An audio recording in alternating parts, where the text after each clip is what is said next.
how to view and edit tags on Samsung Galaxy S26 Ultra. So let's start the video. First of all, go to app library. Now here, so click on gallery app.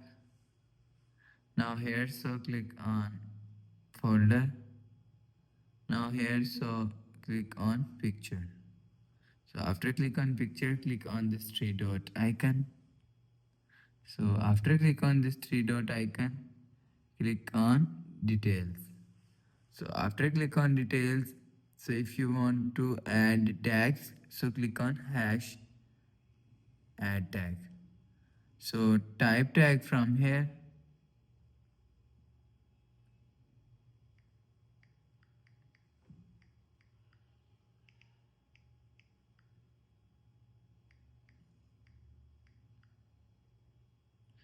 And click on plus.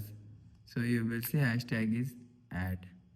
So if you want to add pictures, so click on hashtags and click on save.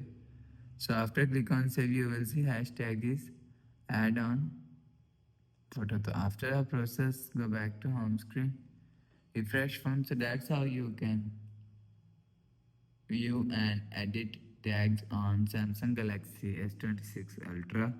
So if you like the video, please subscribe. Thanks for watching.